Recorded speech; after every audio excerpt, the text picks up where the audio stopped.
Rahmanirrahim. अस्सलाम वालेकुम. I am Muaz रसूल, your professor of physics. Students, आज के लेक्चर में हम लोगों ने एमडी कैट के सिलसिले में अपना यूनिट नंबर 11A डिस्कस करना है कि जिसमें हमने न्यूक्लियर फिज़िक्स का फर्स्ट हाफ देखना है. और इस फर्स्ट हाफ में हम लोगों ने एटॉमिक न्यूक्लियस को, mass defect and binding energy को, रेडियो एक्टिविटी को, न्यूक्लियर ट्रांसम्यूटेशन को और हाफ लाइफ को डिस्कस करना है. सो आइए अपना काम शुरू करते हैं. इससे पहले कि मैं आज का काम शुरू करूं, मैं एक दफ़ा फिर वो टॉपिक्स आपके साथ डिस्कस करता चलूं, उनके नाम आपको बताता चलूं जो हम लोगों ने यहाँ पे डिस्कस करने हैं. सबसे पहला टॉपिक हमारा होगा एटॉमिक न्यूक्लियस का. दूसरा टॉपिक हमारा होगा mass defect and binding energy का. तीसरा हमारा टॉपिक होगा रेडियो एक्टिविटी का, नेचुरल रेडियो एक्टिविटी का, और उसी सिलसिले में न्यूक्लियर ट्रांसम्यूटेशन का. और चौथा हमारा टॉपिक होगा रेडियो एक्टिविटी के ही सिलसिले में रेडियो एक्टिव एलिमेंट्स की हाफ लाइफ का. सो अपना काम शुरू करते हैं. और जैसा कि मैंने कहा कि सबसे पहला हमारा टॉपिक कौन सा है, एटॉमिक न्यूक्लियस या एटॉमिक न्यूक्लियाई का. लेकिन उससे पहले हमें पता है कि हम कौन सी ब्रांच पढ़ रहे हैं, न्यूक्लियर फिजिक्स. तो न्यूक्लियर फिजिक्स की डेफिनेशन के मुताबिक it is the study of atomic nuclei and there interaction specially in generation of nuclear energy. यानी ये फिजिक्स की वो ब्रांच है कि जिसमें हम एटॉमिक न्यूक्लियस और उसमें मौजूद न्यूक्लियॉन्स के बारे में पढ़ते हैं, प्रॉपर्टीज़ के बारे में पढ़ते हैं, उनके डिफरेंट मैटर्स, गैसेस और डिफरेंट चीज़ों के साथ इंटरेक्शंस के बारे में पढ़ते हैं, न्यूक्लियाइज के आपस में इंटरेक्शन के बारे में पढ़ते हैं. और कोई भी ब्रांच उस वक्त तक सक्सेसफुल नहीं हो सकती जब तक उसकी कोई प्रैक्टिकल एप्लीकेशन मौजूद ना हो. और एटॉमिक न्यूक्लियाई या न्यूक्लियर फिजिक्स के सिलसिले में प्रैक्टिकल एप्लीकेशन जो हमारे बहुत ज़्यादा अहम है वो एनर्जी का पैदा करना है, जो फिजन और फ्यूजन जैसे रिएक्शन में पैदा होती है, जो इसी टॉपिक में आप आगे जाके यकीनी तौर पे पढ़ेंगे. सो न्यूक्लियर फिजिक्स की डेफिनेशन अब हम लोगों ने देख ली. अब उसके बाद कुछ एमसीक्यूज़ के रिजल्ट जो आपको लाजमी पता होने चाहिए, क्योंकि अक्सर साइंटिस्ट के नाम पूछे जाते हैं. मसलन रदरफोर्ड ने न्यूक्लियस डिस्कवर किया था, गोल्डस्टाइन ने प्रोटॉन डिस्कवर किया था, जे थॉम्सन ने इलेक्ट्रॉन डिस्कवर किया था, और जेम्स चैडविक ने न्यूट्रॉन डिस्कवर किया था. तो ये आपको चार चीज़ें लाजमी पता होनी चाहिए न्यूक्लियस के बारे में कि कौन कौन सा पार्टिकल किस किस साइंटिस्ट ने डिस्कवर किया. सो अपना काम शुरू करते हैं. एटॉमिक न्यूक्लियस, जैसे कि मैंने आपको 2 दफ़ा बताया, हमारा पहला टॉपिक है. न्यूक्लियस का जहाँ तक ताल्लुक है, इसका साइज 10⁻⁻15 मीटर टू 10⁻⁻14 मीटर होता है, कि जो कि 10⁵ टाइम्स लेस है रेडियस ऑफ एटम के. तो आप देख सकते हैं एमसीक्यू के रिजल्ट यहाँ पे आपको बहुत ज़्यादा दिखाई दे रहे हैं कि न्यूक्लियस का साइज तकरीबन 10⁻⁻15 टू 10⁻⁻14 मीटर होता है, और ये साइज एटम के रेडियस से तकरीबन 10⁵ टाइम्स लेस होता है. न्यूक्लियस में तकरीबन सारे का तकरीबन नहीं बल्कि एग्जैक्टली सारे का सारा चार्ज है न्यूक्लियस में ही लाई कर रहा होता है. आगे जाके हम देखेंगे कि न्यूक्लियस में 2 तरह के पार्टिकल्स होते हैं, protons and neutrons.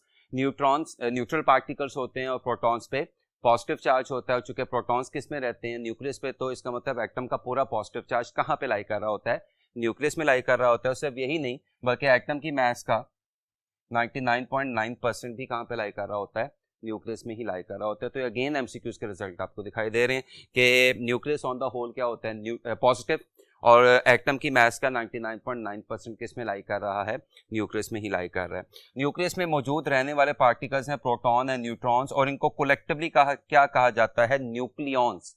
Nucleons nucleus में रहने वाले जिनका घर न्यूक्लियस हो. और ये 2 तरह के पार्टिकल्स होते हैं, प्रोटॉन्स एंड न्यूट्रॉन्स. अभी मैंने आपके साथ डिस्कस किया कि न्यूट्रॉन्स नाम से ही जाहिर है न्यूट्रल पार्टिकल्स हैं, और प्रोटॉन्स प्रोटॉन P4 पॉजिटिव, इन पे हमने कौन सा चार्ज अस्यूम किया हुआ है, पॉजिटिव. असल में सिचुएशन कुछ यूं है कि एटम के सेंटर में यानी न्यूक्लियस में प्रोटॉन और न्यूक्लियस की सराउंडिंग में रिवॉल्व करने वाले इलेक्ट्रॉन पे एक दूसरे से ऑपोजिट चार्ज होता है.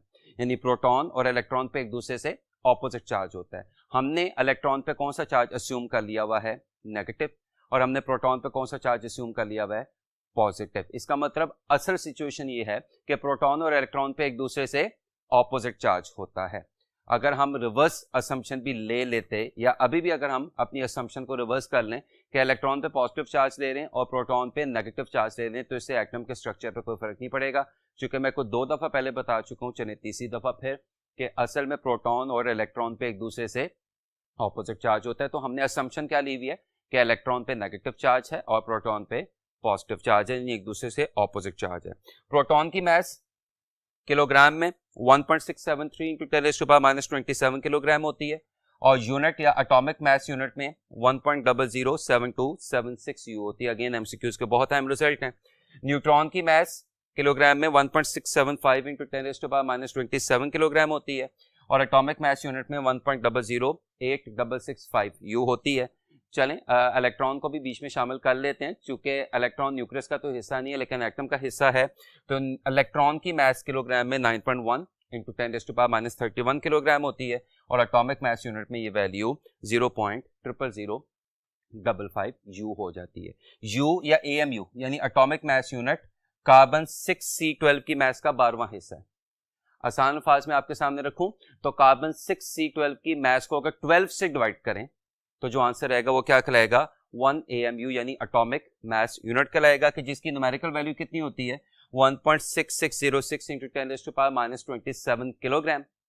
और बेटा जब आप इस मास को किस में कन्वर्ट करेंगे, एनर्जी में कन्वर्ट करेंगे, तो जो आपको एनर्जी हासिल होगी वो तकरीबन कितनी हासिल होगी, 931 MeV यानी 931 मेगा इलेक्ट्रॉन वोल्ट। मेगा का मतलब होता है 10⁻+6 और इलेक्ट्रॉन वोल्ट का मतलब आपको पता है 1.6 इंटू 10⁻⁻19 जूल होता है। सो इस तरह से आप एटॉमिक मास यूनिट के कॉरस्पॉन्डिंग मास भी किलोग्राम में निकाल सकते हैं, और एटॉमिक मास यूनिट के कॉरस्पॉन्डिंग एनर्जी ना सिर्फ MeV यानी मेगा इलेक्ट्रॉन वोल्ट में निकाल सकते हैं बल्कि जूल में भी फाइंड कर सकते हैं। तो ये एक ब्रीफ सा आपके साथ डिस्कशन की थी कि जिसमें एमसीक्यूज के आपको ये तमाम रिजल्ट्स मैंने हाईलाइट करके आपके सामने दिखा दिए। जैसा कि अभी मैंने आपके साथ डिस्कस किया कि न्यूट्रॉन पे कोई चार्ज नहीं होता, वो न्यूट्रल पार्टिकल है, लेकिन प्रोटॉन और इलेक्ट्रॉन पे एक दूसरे से ऑपोजिट चार्ज होता है, और सिर्फ ऑपोजिट चार्ज नहीं होता बल्कि इक्वल एंड ऑपोजिट चार्ज होता है। दोनों पे चार्ज की अमाउंट 1.6 इंटू 10⁻⁻19 कूलम होती है, लेकिन प्रोटॉन पे हमने कौन सा चार्ज अस्यूम किया हुआ है, पॉजिटिव, और इलेक्ट्रॉन पे हमने कौन सा चार्ज अस्यूम किया हुआ है, नेगेटिव। तो प्रोटॉन पे चार्ज की वैल्यू क्या आ गई, प्लस 1.6 इंटू 10⁻⁻19 कूलम, और इलेक्ट्रॉन पे चार्ज की वैल्यू क्या आ गई, माइनस 1.6 इंटू 10⁻⁻19 कूलम, और न्यूट्रॉन पे कोई चार्ज एग्जिस्ट नहीं कर रहा होता। कुछ प्रॉपर्टीज के जो न्यूक्लियस के हवाले से पढ़ी जाती हैं, जिनमें से सबसे पहली एटॉमिक चार्ज नंबर, या जिसको एटॉमिक नंबर भी कहा जाता है, और किससे रिप्रेजेंट किया जाता है, Z से। ये क्या है, number of protons inside the nucleus. या इसको यूं भी पढ़ा जा सकता है, चूंकि एटम ऑन द होल क्या होता है, न्यूट्रल होता है, तो न्यूक्लियस में जितने प्रोटॉन्स मौजूद होंगे सराउंडिंग पे उतने ही इलेक्ट्रॉन्स भी मौजूद होंगे। तो हम एटॉमिक चार्ज नंबर यानी Z को number of protons inside the nucleus भी कह सकते हैं, या number of electrons inside the atom भी कह सकते हैं। मैं फिर बोल रहा हूं, हम एटॉमिक चार्ज नंबर यानी Z को number of protons inside the nucleus भी कह सकते हैं, या number of electrons outside the nucleus भी कह सकते हैं। दूसरी एटॉमिक मास नंबर, या जिसको मास नंबर भी कहा जाता है, किससे रिप्रेजेंट होता है, कैपिटल A से, और ये क्या है, number of nucleons in the nucleus. और अभी मैंने आपके साथ डिस्कस किया कि न्यूक्लियॉन्स दो तरह के होते हैं, प्रोटॉन्स एंड न्यूट्रॉन्स। तो इसको बोलने का एक तरीका ये है, number of nucleons inside the nucleus, या number of protons and neutrons inside the nucleus. और तीसरी property, number of neutron number, and this is of course number of neutrons inside the nucleus. और इसको निकालने का फॉर्मूला अगेन एमसीक्यू का result, n equals A minus Z। इस तरह से बात को नहीं हम छोड़ सकते, कोई एग्जाम्पल हम लाजमन लेंगे। मसलन आपके पास फर्स्ट करें, कार्बन का एक आइसोटोप है 6C14। अब आपको पता है कि किसी भी एलिमेंट को या न्यूक्लियाई को लिखने का तरीकाकार क्या होता है, ZXA। इसमें X किसको शो कर रहा है कि कौन से एलिमेंट की बात हो रही है, कार्बन की, हाइड्रोजन की, हीलियम की। इसमें Z किसको शो कर रहा है, एटॉमिक चार्ज नंबर को, और इसमें A किसको शो कर रहा है, एटॉमिक मास नंबर को। अब मुझे कहा गया ये कार्बन का आइसोटोप है 6C14, इसका मुकम्मल नंबर एनालिसिस करें। तो सबसे पहले एलिमेंट कौन सा है, कार्बन। नंबर 2, इसका एटॉमिक नंबर आपको क्या दिखाई दे रहा है, 6। नंबर 3, इसका मास नंबर आपको क्या दिखाई दे रहा है, 14। लेकिन नंबर एनालिसिस सिर्फ यहीं तक महदूद नहीं होता, बल्कि हमें यह भी बताना पड़ता है कि इस न्यूक्लियस में कितने प्रोटॉन्स हैं, कितने न्यूट्रॉन्स हैं, और अगर ये एटम है तो सराउंडिंग पे कितने इलेक्ट्रॉन्स हैं। तो number of protons atomic number होता है एंड दैट इज 6।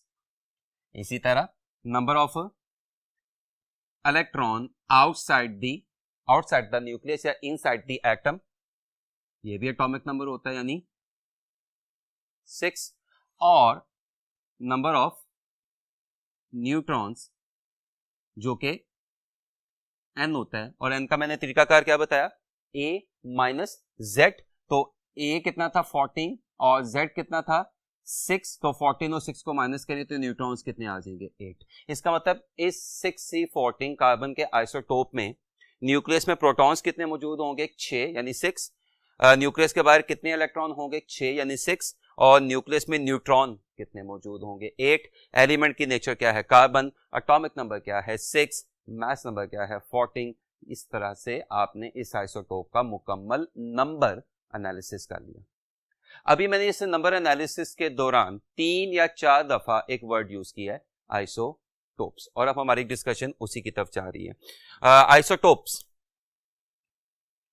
एक ही एलिमेंट के 2 या 2 से ज्यादा ऐसे एटम्स के जिनका एटॉमिक नंबर सेम हो और मास नंबर डिफरेंट हो, यानी Z सेम हो और A डिफरेंट हो। तो एक ही एलिमेंट के 2 या 2 से ज्यादा ऐसे एटम्स कि जिनका एटॉमिक नंबर सेम हो और मास नंबर डिफरेंट हो, वो एक दूसरे के क्या कहलाते हैं, आइसोटोप्स कहलाते हैं। One of the very famous example is that of hydrogen 1H1, protium 1H1, deuterium 1H3, tritium. आपको इन तीनों हाइड्रोजन्स के एटम्स में एटॉमिक नंबर क्या दिखाई दे रहा है सेम यानी 1, और मास नंबर आपको डिफरेंट दिखाई दे रहे हैं 1, 2 एंड 3। आइसोटोप्स की केमिकल प्रॉपर्टीज सेम होती हैं लेकिन फिजिकल प्रॉपर्टीज डिफरेंट होती हैं। कॉमन सेंस है, एटॉमिक नंबर सेम है तो केमिकल प्रॉपर्टीज जाहिर सी बातें सेम होंगी, लेकिन चूंकि फिजिकल प्रॉपर्टीज का ताल्लुक मास नंबर से और मास नंबर आइसोटोप्स का डिफरेंट होता है, तो आइसोटोप्स की केमिकल प्रॉपर्टीज तो सेम होंगी लेकिन मैथ्स जो फिजिकल प्रॉपर्टीज है, मैथ्स ओरिएंटेड फिजिकल प्रॉपर्टीज है, वो जाहिर सी बात है क्या होगी, डिफरेंट होगी। कई आयोडीन जैसे मोनो आइसोटोपिक होते हैं, कई हाइड्रोजन जैसे 3 आइसोटोप रखने वाले एलिमेंट होते हैं, कई हीलियम जैसे 2 आइसोटोप रखने वाले एलिमेंट होते हैं 2He3 एंड 2He4, और कई जीनॉन एंड सीजियम जैसे भी होते हैं कि जिनके आइसोटोप्स की तादाद मैक्सिमम यानी 36 तक जा पहुंचती है। तो ये तो हो गया isotopes, element atoms of the same element having same atomic number but different mass number. इनका रिवर्स कहलाता है आइसोबार्स। रिवर्स हर लिहाज से आप देख सकते हैं, same mass number but different atomic number. Isobars have same mass number but different atomic number. इसका मतलब क्या हुआ कि आइसोटोप्स एक ही एलिमेंट के 2 या 2 से ज्यादा एटम्स होते हैं, लेकिन आइसोबार्स 2 मुख्तलिफ एलिमेंट्स के एटम्स होते हैं। एग्जांपल मैंने यहाँ पे दी हुई है 6C14, 7 and 14, कार्बन और नाइट्रोजन। आप देख सकते हैं इनके एटॉमिक नंबर क्या है डिफरेंट, कार्बन का 6, नाइट्रोजन का 7, जबकि इनके मास नंबर आपको क्या दिखाई दे रहे हैं सेम यानी 14। और चूंकि एलिमेंट डिफरेंट है, सेम मास नंबर, तो इनकी केमिकल और फिजिकल दोनों प्रॉपर्टीज क्या होंगी, एक दूसरे से डिफरेंट होंगी। फिर आ जाते हैं आइसोटोन्स। ना इनका मास नंबर सेम है ना इनका एटॉमिक नंबर सेम है, लेकिन इनके लिए क्या सेम है, न्यूट्रॉन नंबर। मैं फिर बोल रहा हूं, isotones do not have same mass number, they do not have same charge number, but they have same neutron number. Example मैंने यहाँ पे लिख दी हुई है 2He4 1H3। आपको पता है कि न्यूट्रॉन कैसे निकलता है, A माइनस Z से। तो अगर मैं हीलियम के लिए एक्सरसाइज करूं तो 4 माइनस 2 का आंसर क्या आएगा 2, और अगर मैं हाइड्रोजन के इस आइसोटोप ट्रीटियम के लिए एक्सरसाइज करूं तो 3 माइनस 1 का आंसर भी क्या आएगा 2। इसका मतलब हीलियम और हाइड्रोजन के इन 2 आइसोटोप्स में एटॉमिक नंबर क्या है डिफरेंट, मास नंबर क्या है डिफरेंट, लेकिन न्यूट्रॉन नंबर आपको क्या दिखाई दे रहे हैं सेम यानी 2, यानी दोनों के पास न्यूट्रॉन कितने होंगे 2 ईच। और फिर वही बात, आइसोटोप्स एक ही एलिमेंट के मुख्तलिफ एटम्स होते हैं, आइसोबार्स मुख्तलिफ एलिमेंट्स के मुख्तलिफ एटम्स होते हैं, और आइसोटोन्स भी मुख्तलिफ एलिमेंट्स के मुख्तलिफ एटम्स होते हैं। तो आइसोटोन्स की भी फिजिकल और केमिकल प्रॉपर्टीज सेम हरगिज नहीं होगी। इसका मतलब क्या हुआ कि आइसोबार्स और आइसोटोन्स की फिजिकल और केमिकल प्रॉपर्टीज सेम नहीं होती, लेकिन आइसोटोप्स के लिए केमिकल प्रॉपर्टीज सेम होती हैं जबकि फिजिकल प्रॉपर्टीज सेम नहीं होती। दूसरा टॉपिक जो हम लोगों ने यहाँ पे डिस्कस करना है वो है मास डिफेक्ट। जब भी न्यूक्लियॉन्स आपस में मिलकर न्यूक्लियस बनाते हैं तो न्यूक्लियस की वो मास नहीं आती जो आनी चाहिए। मैं एक रफ सी एग्जांपल आपके साथ शेयर करने लगा हूं, जरा ध्यान से सुन लें। फर्स्ट करें मेरे पास एक प्रोटॉन था, उसकी मास क्या थी 1U। फर्स्ट करें मेरे पास एक न्यूट्रॉन था, उसकी मास भी क्या थी 1U।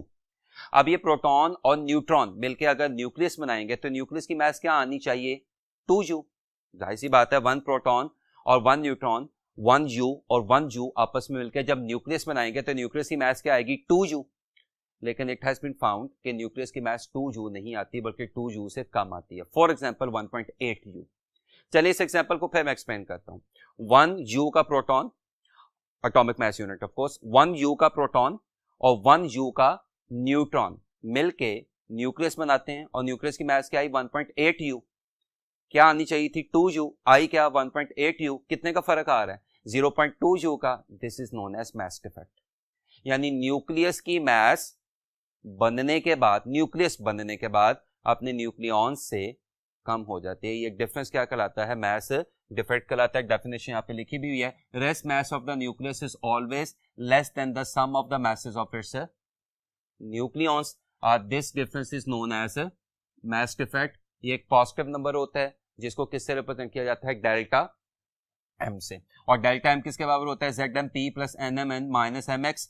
Z क्या है न्यूक्लियस का एटॉमिक नंबर, MP क्या है एक प्रोटॉन की मास, N क्या है न्यूक्लियस का न्यूट्रॉन नंबर, Mn क्या है एक न्यूट्रॉन की मास और MX क्या है न्यूक्लियस की मास। तो न्यूक्लियॉन्स की मास माइनस न्यूक्लियस की मास जीरो नहीं आ रही बल्कि पॉजिटिव नंबर आ रहा है। और इतना मैथ तो हम सबको पता ही है कि जब भी यहाँ पे डिफरेंस पॉजिटिव आएगा तो इसका मतलब ये वाला फैक्टर बड़ा है और ये वाला फैक्टर छोटा है। यानी न्यूक्लियस बनने के बाद न्यूक्लियस की मास अपने न्यूक्लियॉन्स की मास से क्या हो जाती है कम हो जाती है। This difference is known as mass defect. सवाल ये पैदा होता है मास गई कहाँ।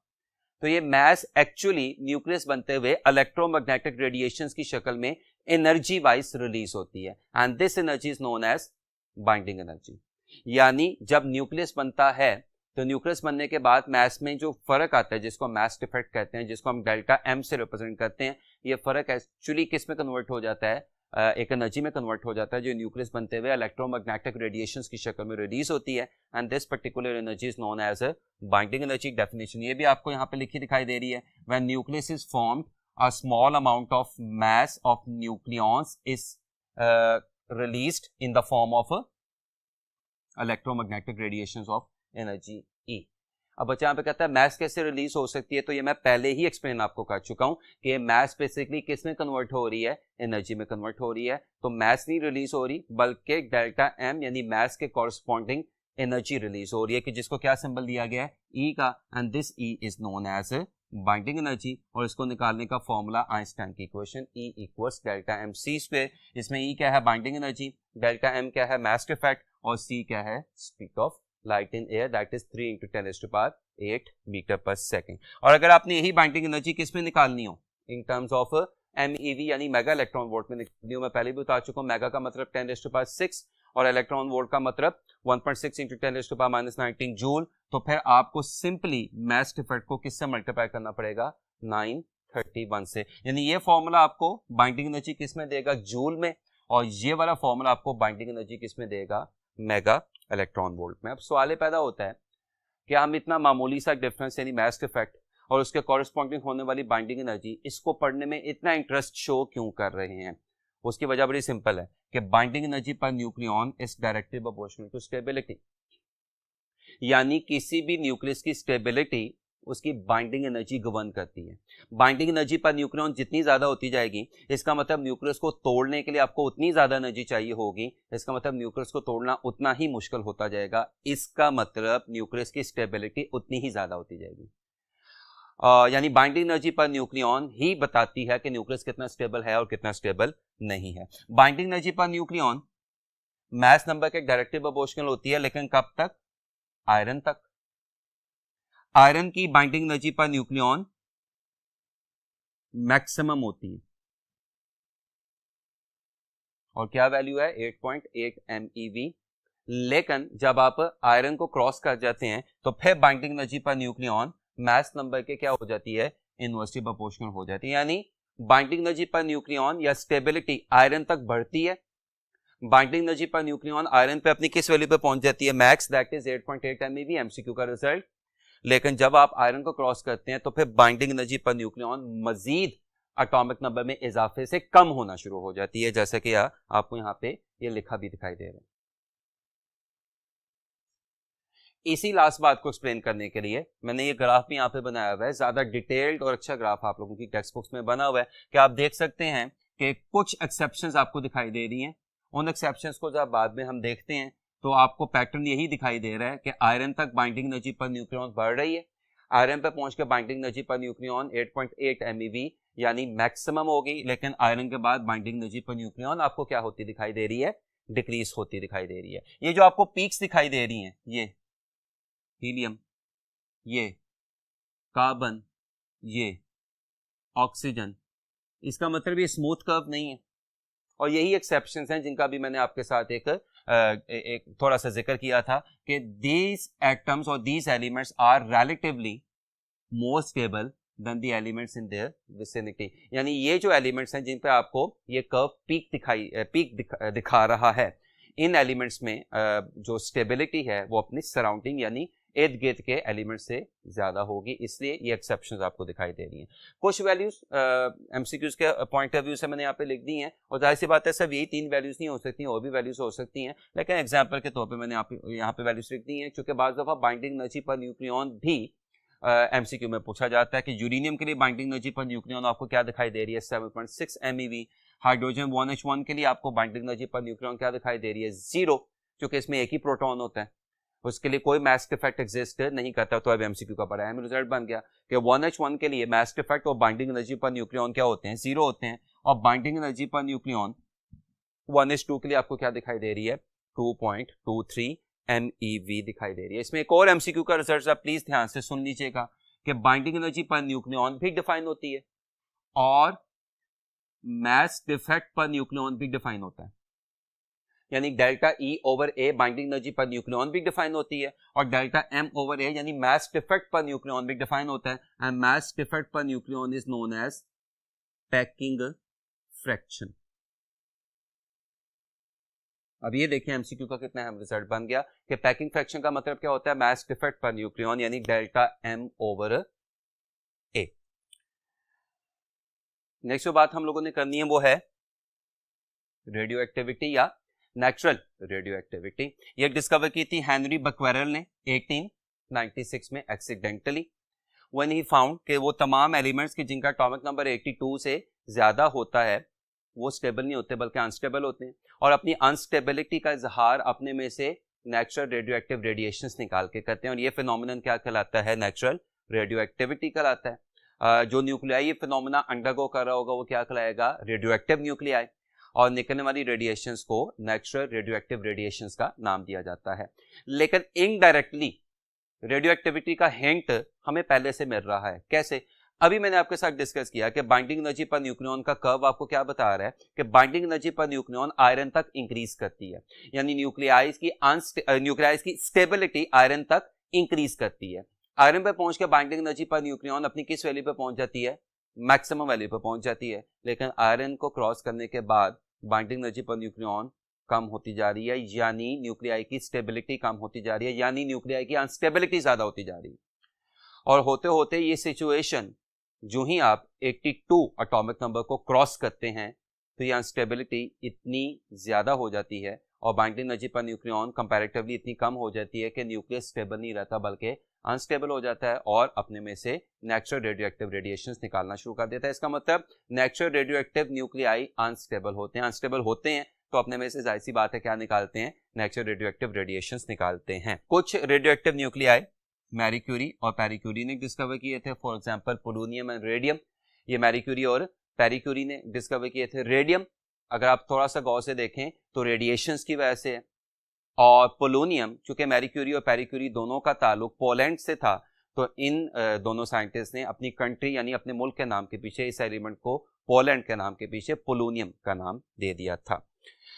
3 तरह की रेडियो एक्टिव रेडिएशंस होती हैं, यहाँ पे मैंने पहले से लिखा हुआ है। अल्फा रेस या अल्फा पार्टिकल जो बेसिकली हीलियम के पॉजिटिव न्यूक्लियाइज होते हैं, बीटा पार्टिकल्स, अब बीटा पार्टिकल्स या बीटा रेस दो तरह की होती हैं, बीटा या इलेक्ट्रॉन जिसपे नेगेटिव चार्ज होगा, और एंटी बीटा या पॉजिट्रॉन कि जिसपे पॉजिटिव चार्ज होगा, आगे जाके तफसीली बहस करेंगे। और तीसरी गैमा रेस, फोटोन, और ये वही फोटोन हैं जो आपने मॉडर्न फिजिक्स में पढ़े थे, स्पीड ऑफ लाइट से मूव करते हैं। इलेक्ट्रिक फील्ड में रेडिएशंस की मोशन किस किस्म की होगी?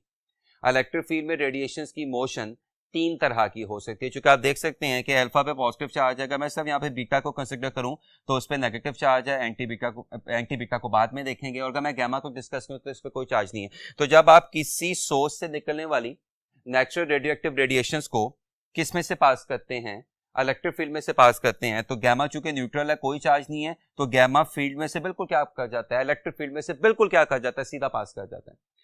लेकिन आपको पता है कि बीटा पे कौन सा चार्ज है, नेगेटिव, तो बीटा एनोड की तरफ डाइवर्ट हो जाएगा या मुड़ जाएगा, और अल्फा पे कौन सा चार्ज है, पॉजिटिव, तो अल्फा कैथोड की तरफ यानी नेगेटिव प्लेट की तरफ डाइवर्ट हो जाएगा या मुड़ जाएगा। तो यहां से आपको सोर्स से निकलने वाली रेडिएशंस कितने पाथ में डिवाइड होती दिखाई दे रही हैं? तीन, जिनमें से एक गैमा जो इलेक्ट्रिक फील्ड में से सीधा पास कर रहा है अपनी न्यूट्रल बिहेवियर की वजह से, बीटा पॉजिटिव प्लेट की तरफ डाइवर्ट हो रहा है, और अल्फा नेगेटिव प्लेट की तरफ डाइवर्ट होता दिखाई दे रहा है। कुछ इसी किस्म का बिहेवियर आपको मैग्नेटिक फील्ड में भी दिखाई देता है कि जहां पे भी सोर्स से निकलने वाली natural radioactive radiations magnetic field में से गुजरते हुए तीन रस्तों में डिवाइड हो रही हैं। आप देखें कि गैमा चूंकि इस पे कोई चार्ज नहीं है, मैग्नेटिक फील्ड में से जस्ट लाइक इलेक्ट्रिक फील्ड बिल्कुल सीधा पास कर गया। लेकिन जहां तक बीटा और अल्फा का ताल्लुक है, तो अगर इस पे मैं वो इलेक्ट्रोमैग्नेटिज्म वाला राइट हैंड रूल लगाऊं तो जरा ध्यान से, थंब किसको शो करता है, चार्ज की वेलोसिटी को, फिंगर्स किसको शो करती हैं, अप्लाइड मैग्नेटिक फील्ड को, और हथेली यानी पाम का वेक्टर एरिया किसको शो करता है, फोर्स को। तो चार्ज की या रेडियोएक्टिव रेडिएशंस की वेलोसिटी किधर को आपको जाती दिखाई दे रही है, इधर को, तो ये आ गया थंब। मैग्नेटिक फील्ड डॉट्स किधर को अप्लाई हुई हुई है, आप लोगों की तरफ यानी बाहें की तरफ।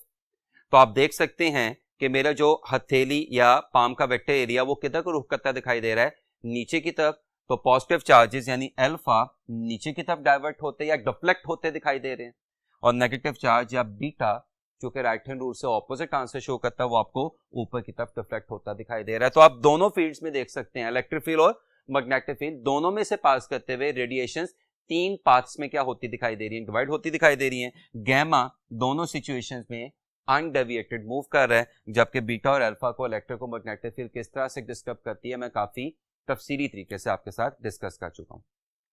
व्हाइट बोर्ड दोबारा शुरू करते हैं।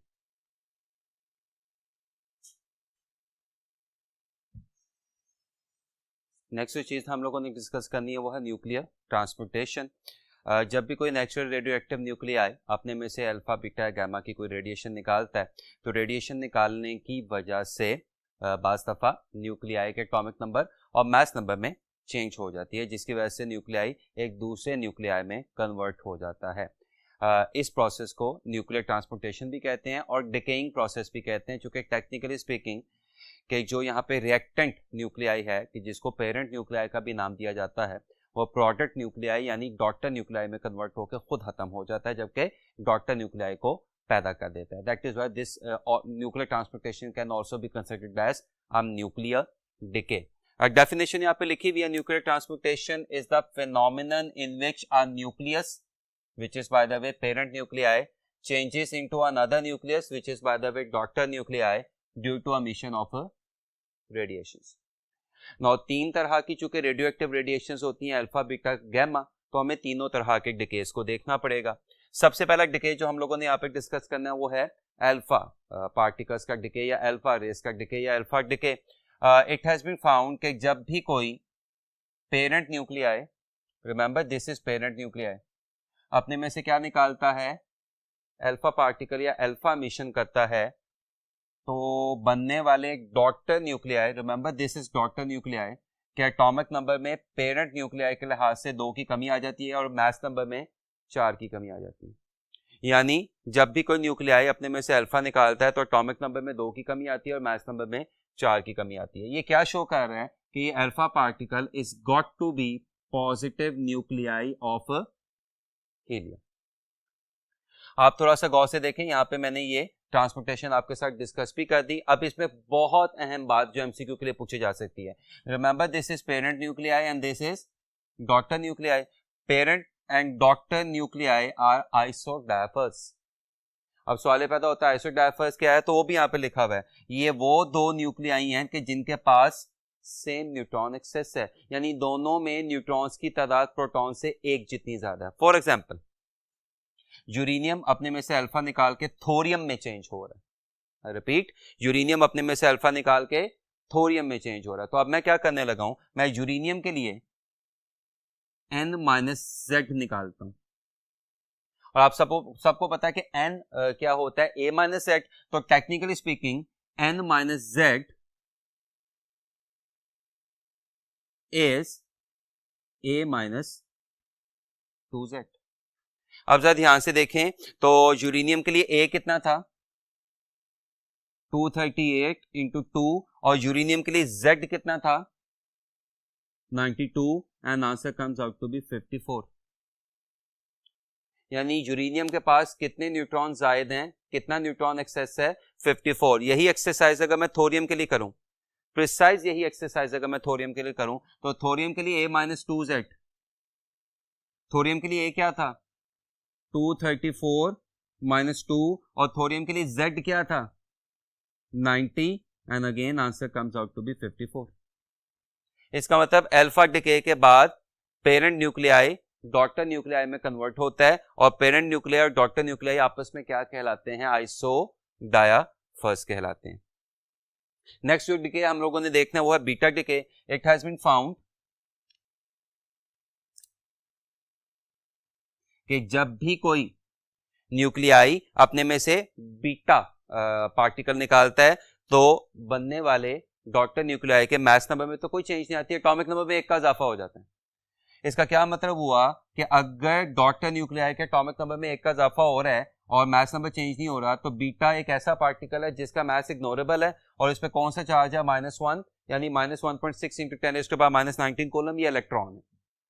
यानी बीटा पार्टिकल बेसिकली न्यूक्लियस से निकलने वाला इलेक्ट्रॉन।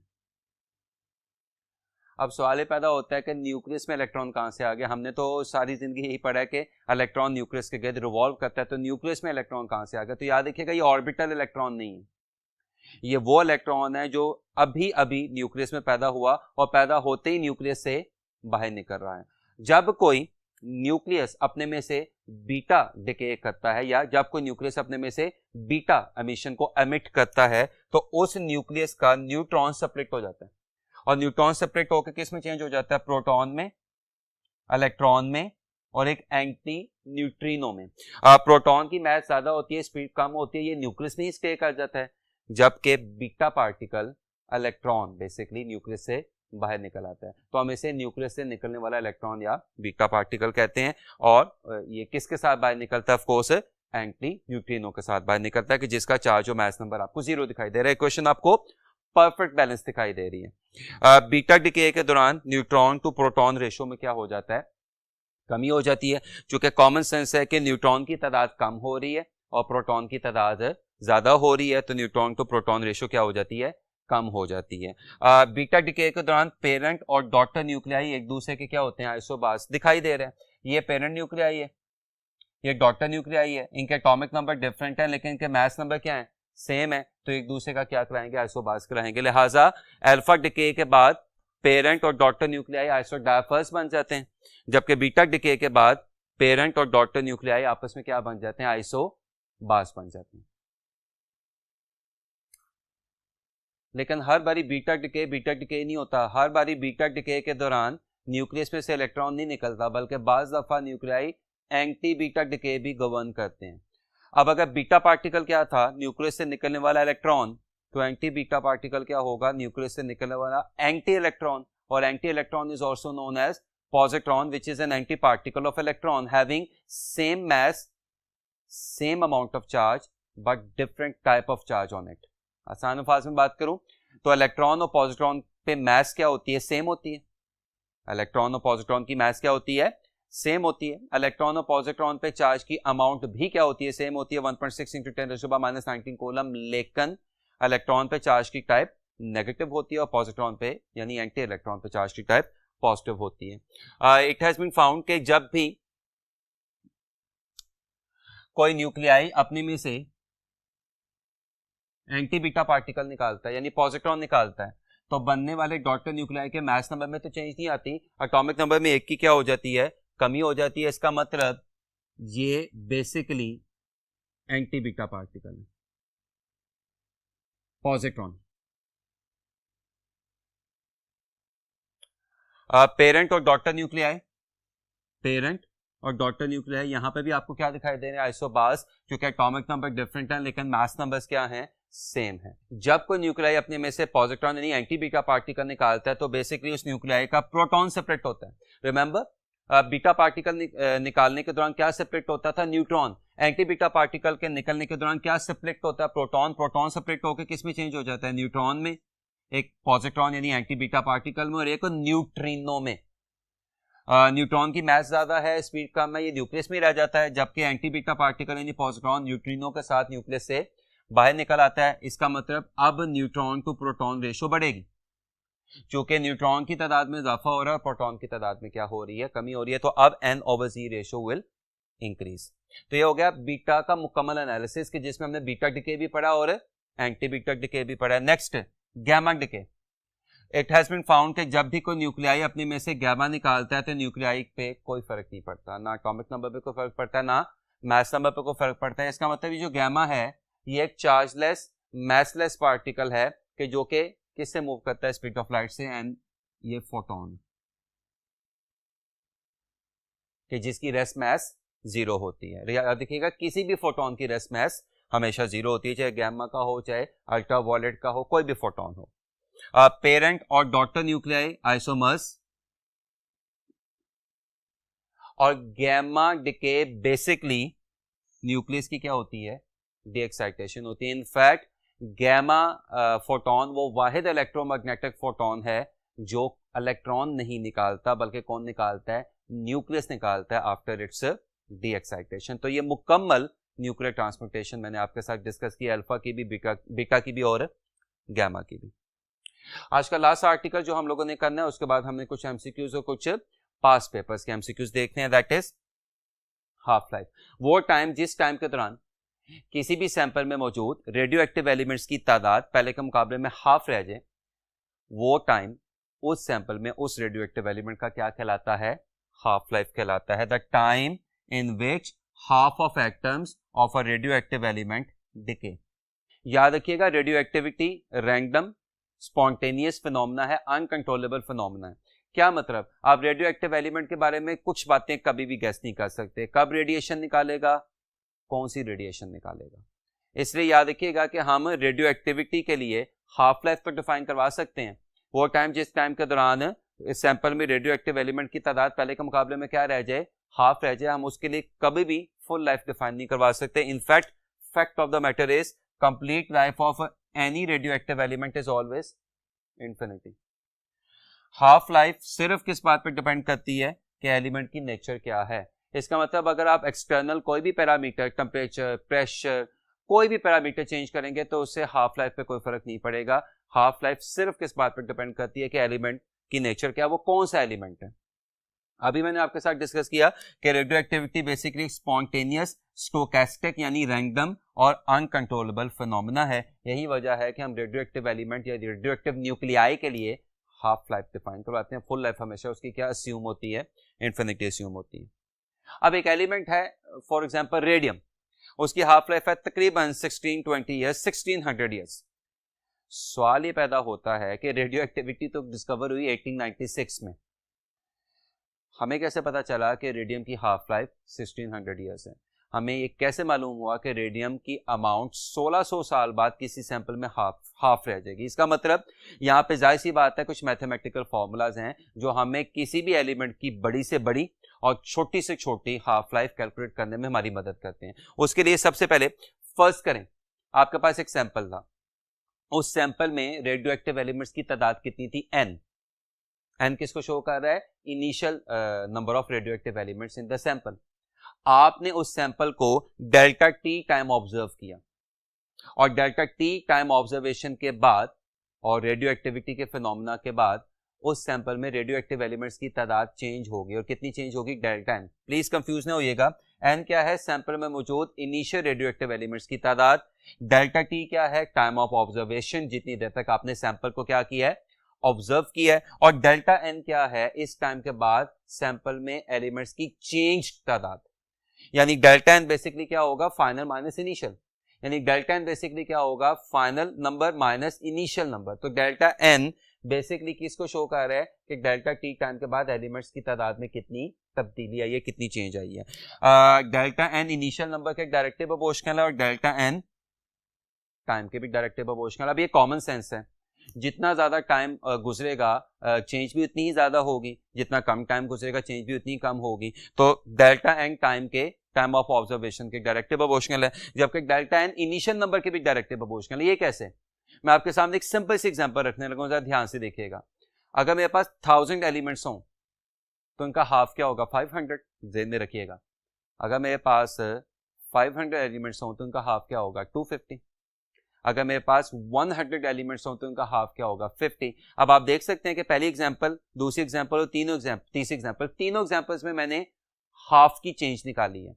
लेकिन पहली एग्जांपल में चेंज हो रही है 1000 से 500, यानी 500 की चेंज हो रही है।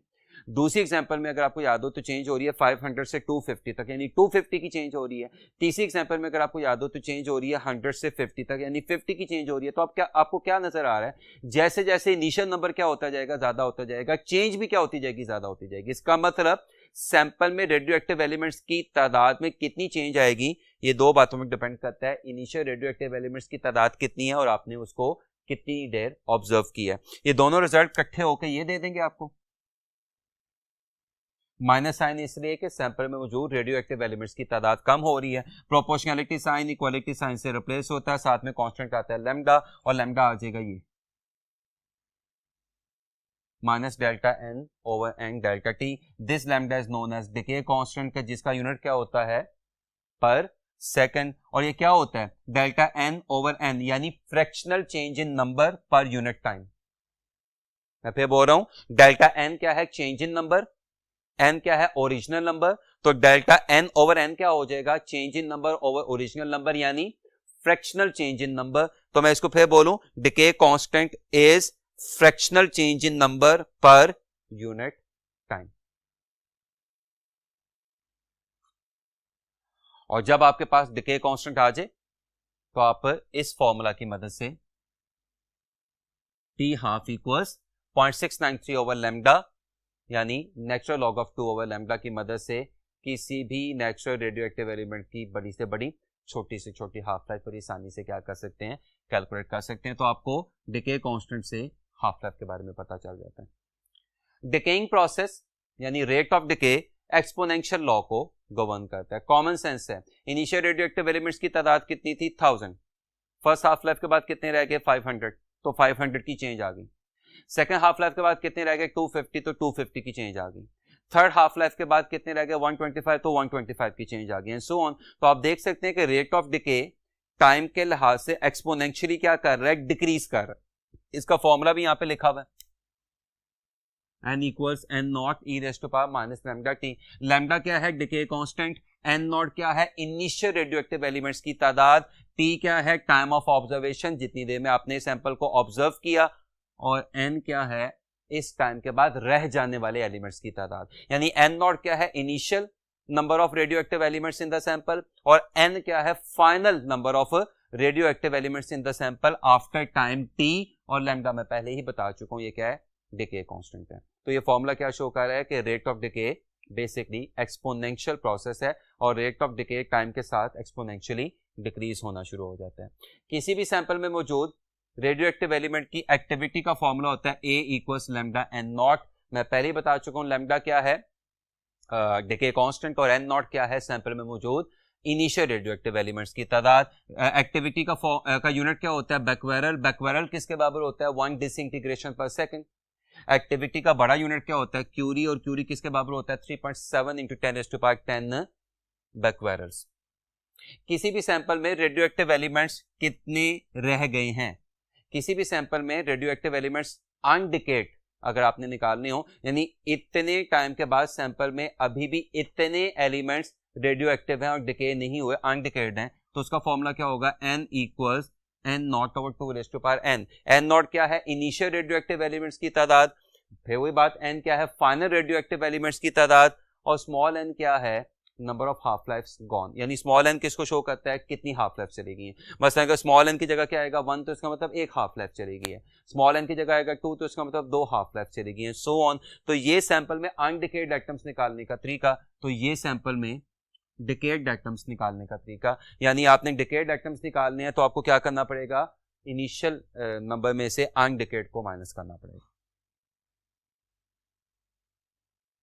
हम किसी भी एलिमेंट के लिए, रेडियोएक्टिव एलिमेंट के लिए हाफ लाइफ के साथ साथ मीन या एवरेज लाइफ भी डिफाइन करवाते हैं। हाफ लाइफ क्या होती थी? 0.693 ओवर लैम्डा। मीन या एवरेज लाइफ क्या होती है?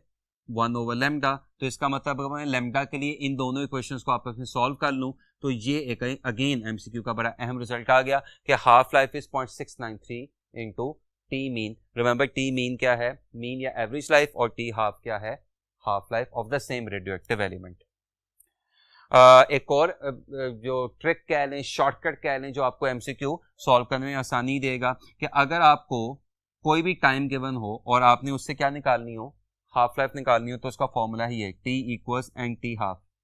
इसमें एन क्या है? कितनी हाफ लाइफ चली गई। इसमें टी हाफ क्या है? Of course half life of the element. और इसमें टी क्या है? वो टाइम कि जिस टाइम पे आपने, जाहिर सी बात है, हाफ लाइफ निकालनी है, या वो टाइम कि जिस पे आप सैंपल को ऑब्जर्व कर रहे हैं।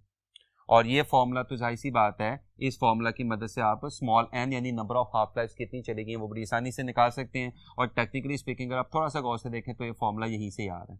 एन नॉट को अगर मैं इधर ले जाऊं तो N over N naught equals 1 over 2 raise to power N. तो डिफरेंट फॉर्मूलाज हाफ लाइफ में डिस्कस करने का मकसद बेसिकली आगे आने वाले एमसीक्यूज में थोड़ी सी आसानी पैदा करने की कोशिश करना है।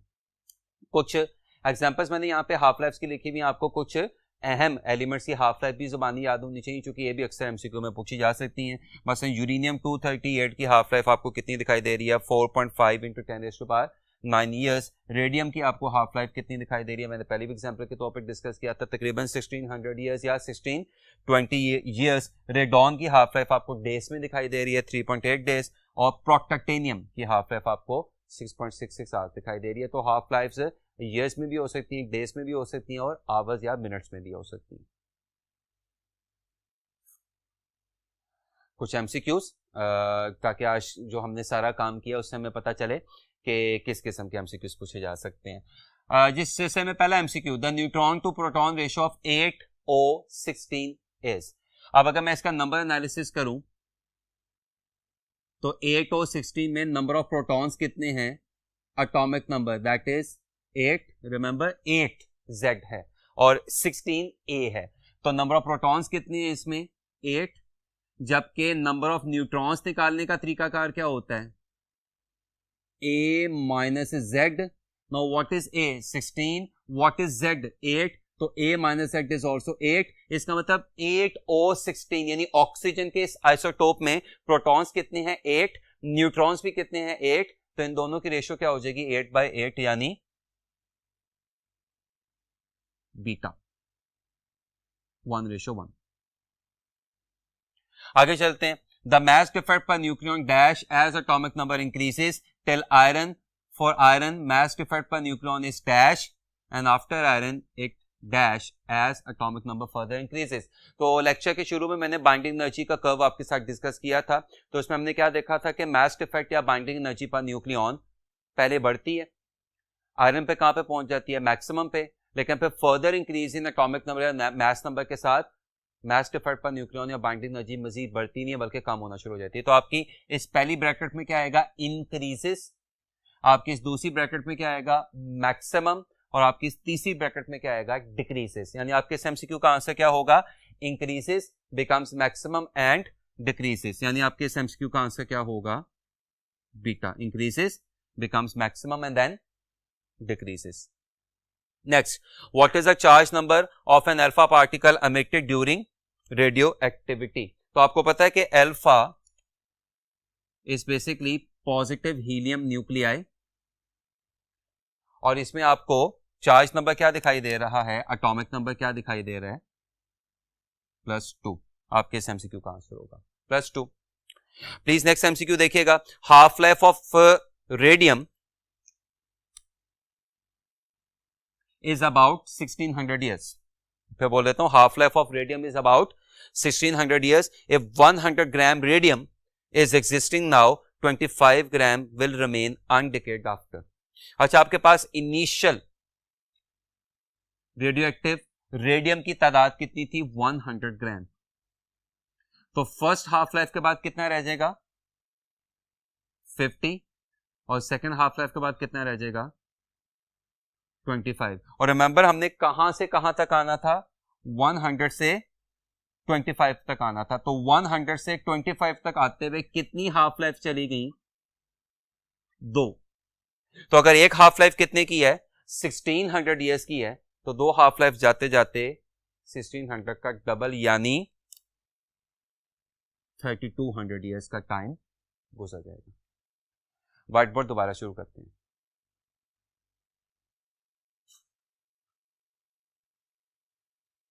कुछ एमसीक्यूज को देखने का सिलसिला जारी रखते हैं। इस सिलसिले में नेक्स्ट एमसीक्यू जो मैंने यहाँ पे लिखा है प्लीज देखिएगा। Half life of a certain element is 7 days at STP. और एसटीपी का मतलब क्या होता है? Standard temperature and pressure. If temperature is doubled and pressure is reduced to half, then the half life of the same element will be. मैंने आपके साथ lecture में अभी कुछ देर पहले डिस्कस किया है कि हाफ लाइफ किस बात पे डिपेंड करती है? एलिमेंट की नेचर पे। ये किसी एक्सटर्नल पैरामीटर पे डिपेंड नहीं करती, यानी ये सराउंडिंग के टेम्परेचर, प्रेशर, ह्यूमिडिटी, डेंसिटी किसी चीज पे डिपेंड नहीं करती है। सिर्फ किस पे डिपेंड करती है कि एलिमेंट क्या है और उसकी नेचर क्या है, कौन सा रेडियो एक्टिव एलिमेंट है। तो अगर आपके पास रेडियो एक्टिव एलिमेंट की हाफ लाइफ कितनी है?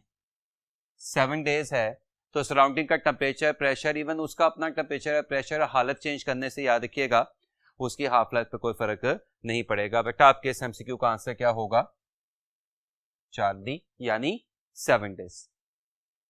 नेक्स्ट एमसीक्यू प्लीज देखिएगा। The uranium 92-238 nucleus undergoes successive decays emitting alpha particle, beta particle and gamma ray। पहले क्या निकल रहा है? अल्फा, फिर क्या निकल रहा है? बीटा, फिर क्या निकल रहा है? Gamma. What is atomic number and atomic mass, यानी Z निकालना है और A निकालना है ऑफ रिजल्टेंट न्यूक्लियस। इसमें अब आपको न्यूक्लियर ट्रांसपोर्टेशन के बेसिक रूल याद होने चाहिए कि अल्फा पार्टिकल के निकलने से एटॉमिक नंबर में 2 की कमी आती है और मास नंबर में 4 की कमी आती है। बीटा पार्टिकल के निकलने से मास नंबर में कोई चेंज नहीं होता और एटॉमिक नंबर में 1 का इजाफा होता है। बच्चा यहाँ पे सवाल करता है कि सर हमें कैसे पता चलेगा बीटा पार्टिकल है कि एंटी बीटा पार्टिकल है?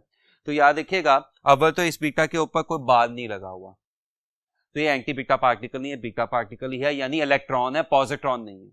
और दूसरी बात, जब भी सिर्फ बीटा पार्टिकल का वर्ड यूज होगा तो उससे मतलब इलेक्ट्रॉन ही लिया जाएगा, नेगेटिव वाला ही बीटा पार्टिकल लिया जाएगा। जब उसे एंटी बीटा पार्टिकल या पॉजिट्रॉन की तरफ इशारा करना होगा तो वो या तो बीटा से पहले एंटी बीटा लिखेगा सवाल में, या बीटा के ऊपर बार लाजमन लिखा जाएगा। तो याद रखिएगा यहाँ पे बीटा का मतलब इलेक्ट्रॉन वाला बीटा है। तो बीटा पार्टिकल के निकलने से मास नंबर में कोई चेंज नहीं आती और एटॉमिक नंबर में 1 का इजाफा हो जाता है। और गैमा तो बेसिकली न्यूक्लियर डी एक्साइटेशन है कि जिससे मास नंबर या चार्ज नंबर चेंज नहीं होता। प्लीज सर ध्यान से देखिएगा, आपके पास इनिशियल चार्ज नंबर क्या था? 92 और मास नंबर क्या था? 238। सबसे पहले क्या निकला? अल्फा। तो अल्फा के निकलने से एटॉमिक नंबर में 2 की कमी आ जाएगी और 92 किस में चेंज हो जाएगा? 90 में। ज़हन में रखिएगा। फिर क्या निकला? बीटा। तो बीटा के निकलने से एटॉमिक नंबर में 1 का इजाफा हो जाएगा और वो 90 से कहां पे चला जाएगा? 91। और गैमा के निकलने से 91 पे कोई फर्क नहीं पड़ेगा। तो जरा 91 तलाश करें तो 91 एक ही ऑप्शन में मौजूद है।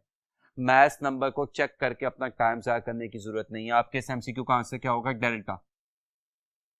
लेकिन चूंकि यहां पे हम सीखने के पॉइंट ऑफ व्यू से डिस्कशन कर रहे हैं तो मैथ्स नंबर का भी एनालिसिस कर लेते हैं। इनिशियल मैथ्स नंबर कितना था? 238। अल्फा के निकलने से मैथ्स नंबर में 4 की कमी आ गई और 238 कहां पे आ जाएगा? 234 पे। और आपको पता है बीटा और गैमा के निकलने से मैथ्स नंबर तब्दील या चेंज नहीं होता, तो 234 ही रहेगा। तो अगेन कंफर्मेशन है कि आपके इस एमसीक्यू का आंसर डेल्टा के अलावा और कोई ऑप्शन नहीं हो सकती। नेक्स्ट एमसीक्यू प्लीज देखते हैं। Number of atoms decayed in 4 half lives are. किसी रेडियो एक्टिव एलिमेंट की 4 हाफ लाइफ चले जाने के बाद कितने नंबर ऑफ एटम्स डिके हो जाते हैं? मैंने आपको डिकेड का फॉर्मूला बताया था, n0 - n0 over 2 raised to power n। ये एन नॉट क्या है, इनिशियल एलिमेंट की तादाद, एन नॉट क्या है, इनिशियल एलिमेंट की तादाद, और स्मॉल एन क्या है कि कितनी हाफ लाइफ चलेगी है, कितनी हाफ लाइफ चलेगी है, 4। तो इसका मतलब इसको क्या लिखा जा सकता है, N naught minus N naught over 2 raised to power 4. Now 2 raised to power 4 is 16. तो n naught minus n naught by 16 is of course 15 n naught by 16. आपके इस MCQ का आंसर क्या होगा, डेल्टा। इसको जुबानी करने का भी तरीका है, ध्यान से देखिएगा। पहली हाफ लाइफ के बाद कितने रह जाएगा, 1/2। दूसरी हाफ लाइफ के बाद कितना रह जाएगा, 1/2 का हाफ यानी 1/4। तीसरी हाफ लाइफ के बाद कितना रह जाएगा, 1/4 का हाफ यानी 1/8। चौथी हाफ लाइफ के बाद कितना रह जाएगा, 1/8 का हाफ यानी 1/16। तो अगर 4 हाफ लाइफ के बाद अनडिकेड यानी रह कितने गए हैं, 1/16, तो डिकेड यानी चले कितने जाएंगे, 15/16, और एक ही ऑप्शन आपको दिखाई दे रही है। नेक्स्ट एमसीक्यू प्लीज देखिएगा, half life of an element is 10 second. half life of an element is 10 second, its mean life is। अभी मैंने आपके साथ फॉर्मूला डिस्कस किया था, I'm sure आपको याद होगा कि half life is 0.693 into T mean. Now half life कितनी है आपके पास, 10। 0.693 को राउंड ऑफ करके क्या लिखा जा सकता है, 0.7, और 0.7 को राउंड ऑफ करके क्या लिखा जा सकता है, 7/10। क्या फाइंड करना था इस एमसीक्यू में, हमने मीन लाइफ, तो 7/10 उधर जाके 10 से मल्टीप्लाई हो जाएगा, तो टी मीन क्या आ जाएगा, 10 into 10/7, that is 100/7, which is almost 98/7, and 98/7 is 14। तो आपका आंसर 14 के आसपास का आएगा, और अगर मैं गलत नहीं तो 14 के आसपास मुझे सिर्फ एक ही ऑप्शन दिखाई दे रही है, कौन सी वाली, अल्फा, 14.4 सेकंड। अब हम कुछ उन एमसीक्यूज की तरफ आएंगे जो पास पेपर्स में एमडी कैट के सिलसिले में मुख्तलिफ यूनिवर्सिटीज में पूछे गए हुए हैं। इस सिलसिले में सबसे पहला एमसीक्यू, और आप फिर देखें पिछले कई लेक्चर्स में आपने महसूस किया होगा, नोट किया होगा कि बाज़ दफ़ा एग्जैक्ट बुक के फॉर्मूलाज, बुक की लाइंस या टीचर की बताई हुई चीज़ें एज इट इज एमसीक्यू में आ जाती हैं, और ये बड़ी आसानी से हासिल होने वाले कीमती नंबर होते हैं। इस हिस्से में पहला एमसीक्यू आप प्लीज देखिएगा, in relation lambda into T half equals 0.693 which quantity is lambda. तो अगर आपने लेक्चर ध्यान से सुना, I'm श्योर आपने सुना होगा, और बुक रीडिंग भी अगर आपने थॉरोली की हो तो आपको पता है लैम्डा क्या होता है, fractional change in number per unit time, that is decay constant के जिसके यूनिट पर सेकंड होते हैं। आपके इस एमसीक्यू का आंसर होगा डेल्टा, यानी decay constant. Next MCQ please देखिएगा, calculate the activity of a radioactive strontium having 6.7 into 10⁻21 atoms at T equals 0, decay constant of strontium is 8.3 into 10⁻10 per second। Formula अभी हमने लेक्चर के दौरान discuss किया कि activity बराबर होती है लैम्डा इंटू एन नॉट। इसमें लैम्डा क्या होता है, डिके कांस्टेंट, और एन नॉट क्या है, इनिशियल रेडियोएक्टिव एलिमेंट्स की तादाद। नाउ लैम्डा कितना है जी, decay constant which is 8.3 into 10⁻10। मैं आपके आसानी के लिए इसको 8 into 10⁻10 ले लेता हूं, और इनिशियल रेडियोएक्टिव एलिमेंट्स की तादाद कितनी है, 6.7 into 10⁻21। मैं इसको राउंड ऑफ करके 6.7 को 7 बना लेता हूं, 7 into 10⁻21। तो प्लीज आप देखें कैलकुलेशन कितनी आसान हो जाएगी कि 7 into 8 is 56 एंड -10 और 21 is 11। तो अगर ये 56 into 10⁻11 है, तो जब मैं 56 को क्या बनाऊंगा, 5.6, तो 10⁻11 बढ़ के 10⁻12 हो जाएगा। आपके इस एमसीक्यू का आंसर क्या होगा, चार्ली। नेक्स्ट प्लीज एमसीक्यू देखिएगा, what is the name of energy which is released when an atom is formed from its constituent particles. तो जब न्यूक्लियॉन्स मिलके न्यूक्लियस या एटम बना रहे होते हैं, तो जो एनर्जी इलेक्ट्रोमैग्नेटिक रेडिएशंस की शक्ल में रिलीज होती है, हमने इस लेक्चर में पढ़ा, वो मास डिफेक्ट की वजह से रिलीज होने वाली बाइंडिंग एनर्जी होती है। आपके इस आसान से एमसीक्यू का आंसर होगा बाइंडिंग एनर्जी। नेक्स्ट एमसीक्यू देखिएगा, पास पेपर्स के एमसीक्यू देखने का सिलसिला जारी है। Calculate half life of bismuth which has a decay constant of 4.3 into 10⁻3 पर सेकेंड। तो आप सबको पता है कि हाफ लाइफ का फॉर्मूला क्या होता है, T half equals 0.693 over lambda.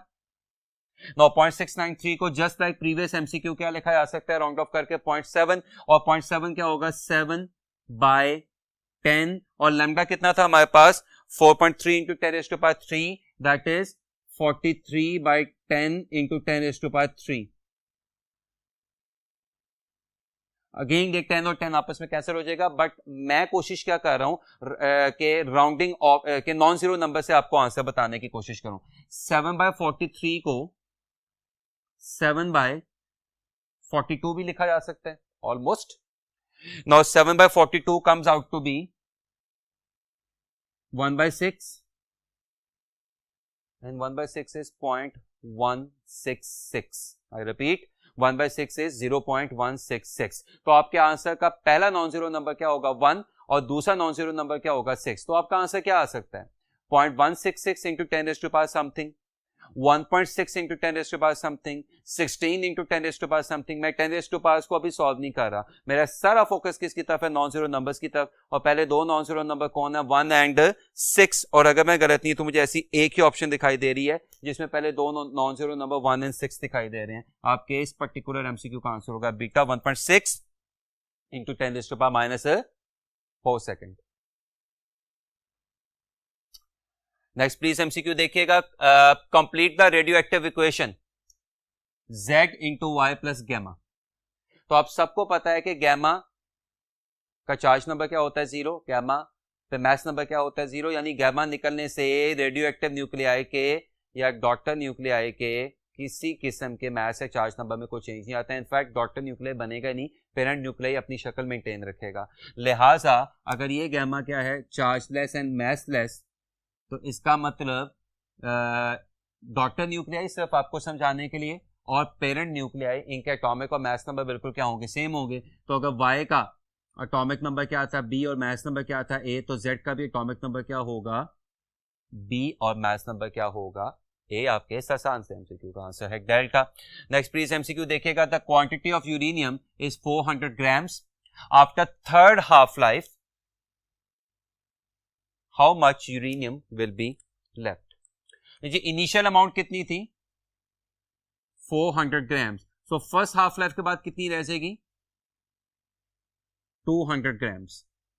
Remember the time in which half of the radioactive elements are gone or half of the radioactive elements are left in the given sample. So first half life के बाद 400 से कहां पे आ गया 200, second half life के बाद 200 से कहां पे आ गया 100, और third half life के बाद 100 से कहां पे आ जाएगा 50 पे आ जाएगा। आपके इस एमसीक्यू का आंसर क्या होगा अल्फा। नेक्स्ट एमसीक्यू प्लीज देखिएगा, mass of one radium atom is decreased by 8.6 into 10⁻⁻30 kilogram. ये मास डिफेक्ट की तरफ इशारा है। This mass defect is equivalent to energy of. तो हमें इस मास डिफेक्ट को किस में चेंज करना है, एनर्जी में चेंज करना है। उसके लिए तरीकाकार क्या होगा, delta E equals delta MC square. Now what is delta M 8.6 into 10⁻⁻30। What is C 3 into 10⁻8? तो what is C square 9 into 10⁻16? Please sir ध्यान से देखिएगा, अब अगर मैंने इस मास को किस में इस एनर्जी को किस में चेंज करना हो, इलेक्ट्रॉन वोल्ट में चेंज करना हो, तो मैं क्या करूंगा 1.6 इंटू 10⁻⁻19 से डिवाइड करूंगा। और अगर मैंने इसको MeV यानी मेगा इलेक्ट्रॉन वोल्ट में चेंज करना हो तो 10⁻6 से मुझे क्या करना पड़ेगा, डिवाइड करना पड़ेगा। और प्लीज सर ध्यान से देखिएगा 8.6 और 1.6 यानी 86/16। Now 86/16 is close to 5. Remember 16 to 5 is 80. तो 86/16 is close to 5. तो 5 के करीब आपको कौन सा आंसर दिखाई दे रहा है, या तो अल्फा या डेल्टा। तो यहाँ पे 10 के पास को थोड़ा सा देखना पड़ेगा। तो ये 8.6 और 1.6 ने मुझे ऑलमोस्ट क्या दे दिया 5। Now please this 9 is close to 10. तो 10 और 10⁻16 is 10⁻17 एंड 10⁻17 माइनस 30 क्या बन जाएगा 10⁻−13, और 10⁻−19 और 10⁻6 भी क्या बन जाएगा 10⁻−13। और 10⁻⁻13 और 10⁻⁻13 कैंसिल हो गया, तो आपका आंसर क्या आएगा 5 MeV के आसपास। और 5 MeV के आसपास आपको कौन सा ऑप्शन दिखाई दे रहा है? ऑफ कोर्स अल्फा, यानी 4.84 MeV। तो वहां पर चूंकि कैलकुलेटर अलाउड नहीं होगा, तो ये एक तरीका हो सकता है इन कॉम्प्लेक्स कैलकुलेशंस को सॉल्व करने का, जो होपफुली आपको समझ आ गया होगा। बात को वाइंड अप करने की तरफ हम जा रहे हैं आहिस्ता आहिस्ता। वेवलेंथ ऑफ, ये तमाम पास्ट पेपर्स के एमसीक्यूज हैं। वेवलेंथ ऑफ गामा रेजेस, तो इलेक्ट्रोमैग्नेटिक स्पेक्ट्रम में गामा सबसे लास्ट पे लाई करता है, जिसकी एनर्जी सबसे ज्यादा होती है। लेकिन आपको पता है एनर्जी वेवलेंथ के इनवर्सली प्रोपोर्शनल है, E=hc/λ। तो जिसकी एनर्जी ज्यादा होगी उसकी वेवलेंथ कम होगी। कंपैरेटिव एनालिसिस किसके साथ करना है? एक्सरेस के साथ। मुझे चारों ऑप्शंस में एक्सरे लिखा दिखाई दे रहा है, तो याद रखिएगा एक्सरे की वेवलेंथ ज्यादा होती है, एनर्जी कम होती है, जबकि गामा रे की एनर्जी ज्यादा होती है, वेवलेंथ कम होती है। सवाल किसका है? एनर्जी का कि वेवलेंथ का? ऑफ कोर्स वेवलेंथ का। तो गामा रे की वेवलेंथ एक्स रे से शॉर्टर होगी। आपके इस एमसीक्यू का आंसर क्या होगा? चार्ली। वैसे भी कॉमन सेंस है, बीटा और डेल्टा एक ही बात है। अब बच जाता है अल्फा और चार्ली, तो गामा रे और एक्स रे एनर्जी वाइज और वेवलेंथ वाइज डिफरेंट ही होंगे, इसलिए अल्फा भी नहीं हो सकता। तो अगर आपने गैस भी करना है तो चार्ली के अलावा कोई गैस यहाँ पे बनता दिखाई नहीं दे रहा। नेक्स्ट एमसीक्यू प्लीज देखिएगा। Thorium is transformed after emission of beta particle into. Now अगर थोरियम लिखूं मैं तो क्या बनेगा? 9234। ये थोरियम अपने में से क्या निकाल रहा है? Beta particle. अगेन बीटा के ऊपर कोई बार नहीं है और बीटा से पहले एंटी नहीं लिखा हुआ, तो इट इज वेल अंडरस्टूड कि ये इलेक्ट्रॉन वाला बीटा है। और इलेक्ट्रॉन वाले बीटा के निकलने से मास नंबर में तो कोई चेंज नहीं आती। हाँ अलबत्ता एटॉमिक नंबर में एक का क्या हो जाता है? इजाफा हो जाता है। This is protactinium. I repeat, this is protactinium. आपके इस एमसीक्यू का आंसर क्या होगा? बीटा। और आज के लिए स्टूडेंट्स लास्ट क्वेश्चन प्लीज देखिएगा। Emission of beta rays from a radioactive element results into, again क्या यूज हुआ है? बीटा। तो ये कौन सा वाला बीटा होगा? इलेक्ट्रॉन यानी नेगेटिव चार्ज वाला बीटा। तो जब भी बीटा रेस निकलती हैं तो आपको पता है मास नंबर में कोई चेंज नहीं आती, अलबत्ता एटॉमिक नंबर में एक का इजाफा हो जाता है। तो बीटा रेस के निकलने से एटॉमिक नंबर यानी चार्ज नंबर एक बढ़ जाएगा। आपके इस एमसीक्यू का आंसर क्या होगा? अल्फा इंक्रीजेस या increase of charge number by 1, beta decrease of mass number by 1 गलत है। बीटा के निकलने से मास नंबर में कोई चेंज नहीं आती। Charlie no change in charge number, ये भी गलत है क्योंकि बीटा के निकलने से चार्ज नंबर चेंज होता है। और delta decrease by charge number by 1, ये सही होता अगर एमसीक्यू बीटा का ना होता, एंटी बीटा का होता। यानी अगर इस एमसीक्यू में एंटी बीटा पार्टिकल का पूछा जाए तो फिर इस एमसीक्यू का आंसर क्या होगा? डेल्टा।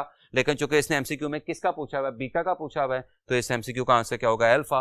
क्योंकि आपको पता है बीटा पार्टिकल के निकलने से एटॉमिक नंबर में एक का इजाफा होता है और एंटी बीटा पार्टिकल के निकलने से एटॉमिक नंबर में एक की कमी होती है। होपफुली इन तमाम एमसीक्यू समेत तमाम आर्टिकल समेत आपको आज का लेक्चर बहुत अच्छे तरीके से समझ आ गया होगा। अपना बहुत ज्यादा ख्याल रखिएगा। अल्लाह हाफिज।